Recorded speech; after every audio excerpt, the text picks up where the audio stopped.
Welcome in, Cowboys Nation, to Game Day Live halftime show. The Cowboys leading the Eagles at the half in Lincoln Financial Field, 17-14. A tough game, back and forth type of game that we expected. I figured this would be competitive. A lot of good things to talk about, a lot of things that we need to improve upon coming out of this half. But the Cowboys did exactly what I thought they needed to do, was weather the storm.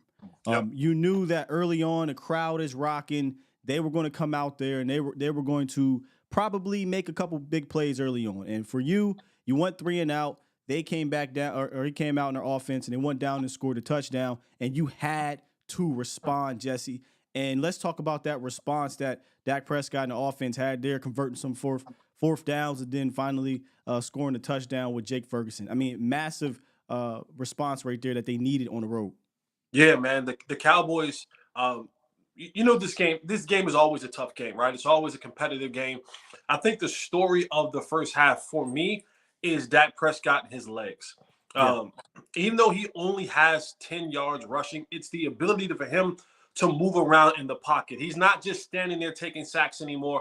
He's moving around. He's using his legs. He's extending plays.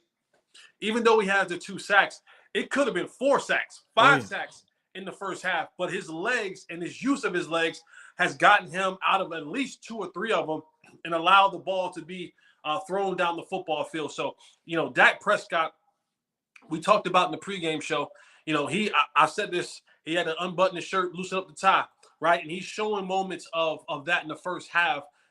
10 of 16 for $153 and 2 touchdowns. The ball is being dispersed around. Knew he wouldn't get much running the football at the half. Team got 36 yards rushing. 10 of those belong to Dak Prescott. Tony Pollard 6 for 23. So you're not going to get much there. It's going to have to be in the passing game. And you see Dak Prescott getting into that rhythm, right? You see him, delivering the football. Now, some drops.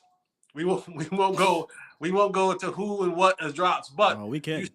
You see Dak Prescott getting into a good rhythm. Yes. And I like this, man. Being up 3 points at the half, I like where the Cowboys are at right now and the way that they're playing. 100%, man. You can say he's in the zone, like you said, 10 for 16, $153, and there's some big plays he's making with, like you said, his legs. We talked about this when we said Dak was in a rhythm, and we mentioned the 59 rush yards. It's really not the rush yards. It's the yards that he's getting horizontally, stepping up into the pocket, and he just looks so much more comfortable in doing that than from years past or even games past. And I know he was talking about how that's something that they were preparing for each and every week, is to basically aid his offensive line, because, look, we know this is going to be a tough matchup for this front. And there's a lot of the times, though, they're actually blocking pretty well. Dak is helping them by stepping up. But there's going to be times where Hassan Reddick is Hassan Reddick. There'll be times where Fletcher Cox is Fletcher Cox. And there's nothing you can do about it. There'll be times where Sean Desai, he'll switch it up and he'll confuse you. And that second sack that he got on Dak was just that. Nobody was open on the back end, and he took the sack. I'd rather him take the sack like that than try to force something and turn the ball over, because what ended up happening, they got the yards back, converted on 4th down, and was able to get 3 points to go into the half. So, just really good stuff, keeping the composure. Everybody really offensively, from McCarthy and Dak to the guys on the field. And you talked about the drops. Yeah, look, I'm not going to get on here and scream and yell because they did not go down there and convert, but trust and believe me, I would have. That drop by Michael Gallup was just atrocious, and we said some things behind, in the green room. I don't know what else more we need to see to say, hey, let's see what this young buck has in Jalen Tolbert, and he actually got open on the touchdown drive. He put a move on Eli Ricks and was open, but the pressure again, Hassan Reddick forcing Dak to step up, but he converted a big 3rd down anyway. So I think maybe in the second half, I'd like to see a little bit more more of Kevontae Turpin, by the way. Yeah. Shouts out to Turp. Turp had a fantastic return that got the Cowboys in scoring position, and then he got hurt on another return, but came right back in first play and made a big-time catch, man. Again, Dak Prescott kind of keeping his composure in the pocket, finds Kevontae Turpin on a whip route, and just big play. It's a lot of big plays being made here in this first half offensively, and a few big ones with some sacks defensively. The last one potentially being huge, Jesse. Yes. In this second half with Jalen Hurts in his knee. Yeah, though Jalen Hurts hasn't come up on the injury report with this knee, there's been, rumors coming out of Philadelphia about him having some sort of bone bruise on his knee. And you saw the last play before the half of Philadelphia. Tank kind of was in the pile and kind of caught his knee. And I don't know if it was the catching of the knee or hitting of the bone bruise, whatever it was. You saw Jalen Hurts slow to get up, and he went back kind of a little bit early to the locker room. I said behind the scenes, I said, they're gonna put a little alcohol swab on that booty and shoot him up with some of that good NFL drugs. And we'll see what comes out of the half. But that knee definitely was impacted on that play. And coming out in the second half, if I'm Dan Quinn, when I get the opportunity, I'm testing it. I'm testing to see, is he willing to run? Can he run? Yep. Because if he can't, then that's going to be a telltale sign for me and how I call my game plan in the second half. So I'm going to come out the half when Philadelphia has the football. I'm going to see if Jalen Hurts trusts that knee, if that knee is stable, if he's willing to run on it, if he's willing to put it in danger. And if he's not, if he looks like he's hesitant, if he looks like he's protecting that knee, then I may be sending more pressure at Jalen Hurts in the second half to make him have to make a decision. Either you're going to throw the ball into dangerous situations or you're going to take the sack. Either one I'm perfectly fine with, but what I'm not going to do is not know whether or not if that knee is good. So Dan Quinn, he should go into the halftime saying, we got a plan coming out the second half. Let's stay right there because I want to turn this into that conversation. Another thing, though, that I think he needs to do, and I kind of was talking to you in a frustrating tone. Obviously, it hasn't been terrible in this first half. You've given up 14, but one thing that's a little bit ticking me off here is the soft coverage mixed with the non-willing to blitz him. So if you're going to play soft on these third and longs or these second and longs or what have you, at the very least, go get them, right? Like go get them so that now you can see the blitz may get there. And now you can break on the ball because he has to get it out quickly. But when you're playing soft and off and on third and longs, you're only rushing 4. It doesn't, even if the pressure gets there, right? Because the coverage is so soft, I can at least give my receiver a chance. And that was a big third down conversion they made there. And it has happened throughout the first half. So that's one I want you to speak on. The other is, given his knee situation, to add into it here, I would do whatever I have to do to take away A.J. Brown because he's the first read.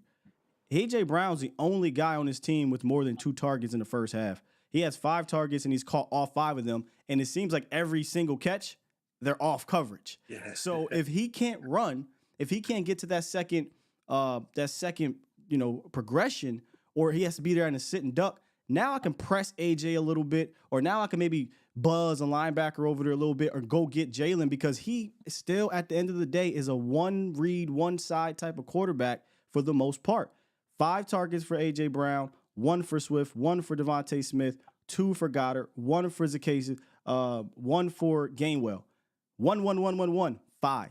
It's A.J. Brown or it's bust for them offensively right now. So take out A.J. Brown in this half, make these other guys beat you, make Jalen come off that first read, and make him run. Yeah, I agree with you 100%. I do, for the first part of your question, I do believe that Dan Quinn looked at it and says, and you talked about it in the pregame, one thing that we don't quite know about DaRon Bland right now is the ability to track and play the ball down the football field.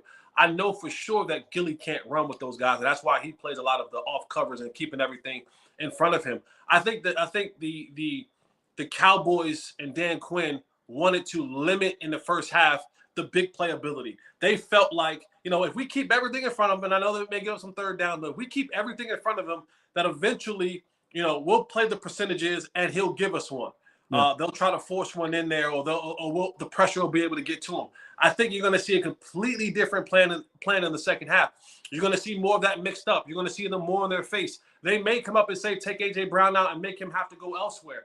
That may be a possible situation for the Cowboys in the second half. But I do think you're going to see them heat up Jalen Hurts more in the second half. They kind of like, it's like a boxing match. Like, all right, let me see what you're willing to do. Are you willing to take those shots? We haven't seen them really take deep shots, vertical shots down the field. So I think limiting that kind of almost changes the mindset of the play caller, right? Because they're like, well, they're not giving us the deep ball, so we're going to take everything underneath.